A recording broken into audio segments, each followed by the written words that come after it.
At Treasure Life Center in Kamoja, youths are taking charge of sexuality education. They sing to encourage their peers to use condoms to prevent HIV. A 2014 study by Uganda Youth Development Link found that 10.5% of youths in the Kampala slum are HIV positive. Singer Hood Katende links the prevalence to the stigma surrounding youth sexuality. The rates of HIV infection are going high just because young people are fearing to ask for a condom. Going at the shop asking for a condom is like doing a crime.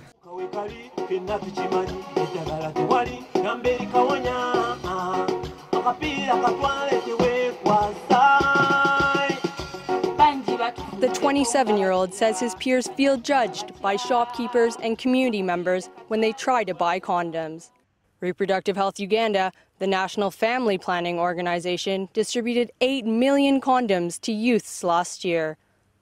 The organization's executive director, Jackson Chekweko, says he wants to make condoms more accessible and socially acceptable for young Ugandans. He argues that should start in schools, where some aspects of sexuality education are restricted. We are targeting young people in schools because that's where the majority of the young people are now. But when you go there, it's government policy. You can only go and provide information, but you can't demonstrate, for example, a condom.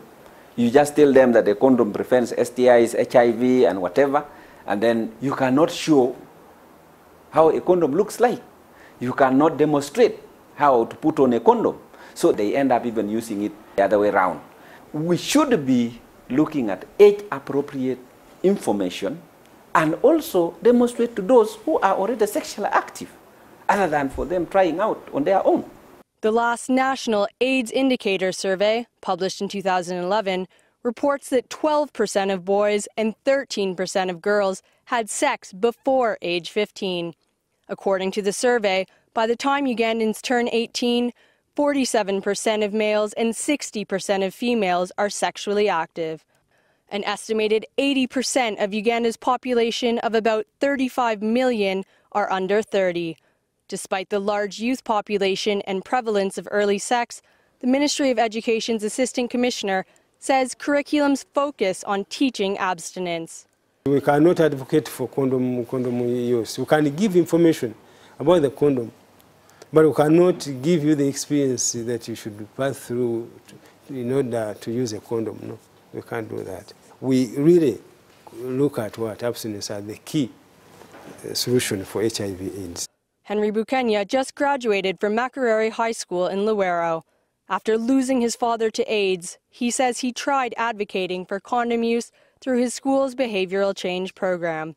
He claims that abstaining from sex until marriage was the enforced message.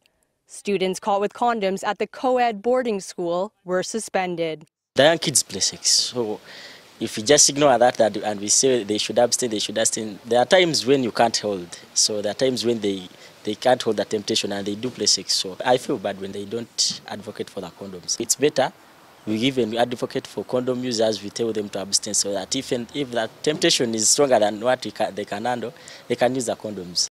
Dr. Christine Ondoa is the Director General of the Uganda AIDS Commission. She shares her views.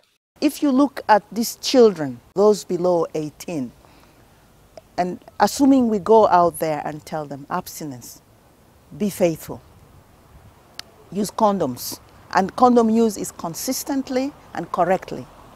For every sexual intercourse that you're going to have, use a new condom. How many of these children will afford buying condoms? That's not even practical. To tell them abstain until you are an adult. That is the most practical. The implications are even more worrying than if we gave them all the options and said, now you're free to choose. At age below 18, we need to guide them. And the guidance is, at this time, abstain. The Uganda AIDS Commission estimates that 380 Ugandans are infected with HIV daily.